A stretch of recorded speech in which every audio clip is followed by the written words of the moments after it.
This week, the African American Mayors Association held their annual conference in Washington, D.C., at a time when many of the nation's top black mayors are finding their cities targeted by the Trump administration.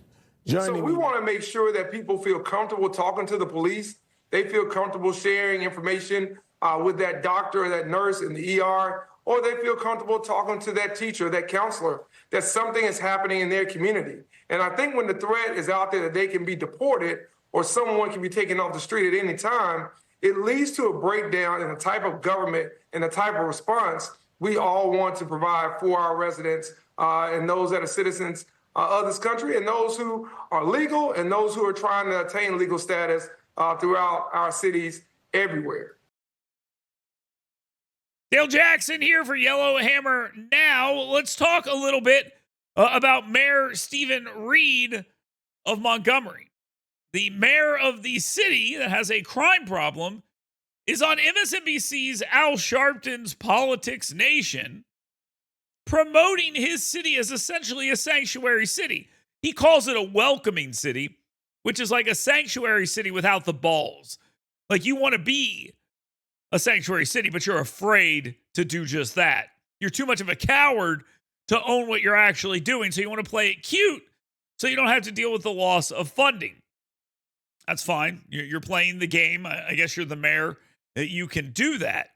But he's advocating for citizens of another country to gobble up the resources of America, of Alabama, and of the city of Montgomery, while claiming he's doing a good thing because he's protecting their ability to continue gobbling up those services because his high crime city won't enforce crimes that they commit. This is his argument, and it makes absolutely no sense. So when he started talking about why different cities were being targeted, he claims that it's because of the color of his skin. Another nonsensical argument. Now, let's talk immigration and Trump's mass deportation policies. Your colleague, Chicago Mayor Brandon Johnson, had a very pointed response to Trump's threats to withhold federal funds from sanctuary cities like his. Take a listen. There's a long history of black political leaders talking to people who may not see us as first class, trying to force your will to break the spirit of working people in order to have a conversation. That's terrorism. We're not going to negotiate with terrorists. So you personally don't have a dog in this fight. Alabama decided during Trump's first term that it would not support sanctuary cities as a state. But do you feel that Trump is especially singling out black mayors on this issue?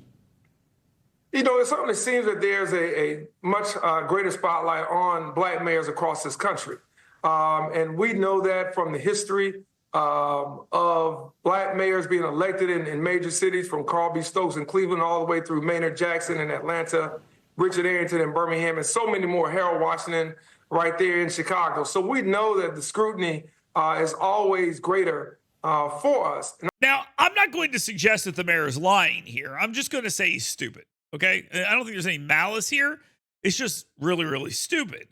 He's suggesting that black mayors' cities are being targeted because of the color of the mayor's skin. The reason he's saying that is because he has no real argument to defend the actions he's taking in the city of Montgomery. And the Alabama legislature should shut this down. They should make sure that this is not allowed to happen. There should be punishments for this. There should be punishments coming from the federal government as well. He's allowing criminals to stay in the city, and he's saying he's going to protect them. That's wrong. But that's not really going to happen. They're going to continue to try to protect them. But back to the nonsense about the color of his skin being part of the issue. The reason why he and other black mayors think that they're being targeted is because they're doing the exact same thing. They think this is the virtuous thing to do. Yes, be cowardly and say you're a welcoming city and not a sanctuary city. And then be surprised when people target you for immigration enforcement.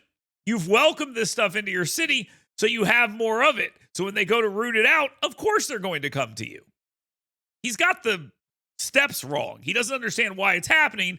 Go back to see that the mayor may not be all that smart. I don't think he's malicious. I just don't think he's all that smart. And this whole argument sort of proves that point. They're not coming after you to enforce immigration because you're black. They're coming after you because you are not doing anything to deal with the immigration problem that your city has. In fact, you're actively trying to make it worse by saying you're not going to help do anything about it.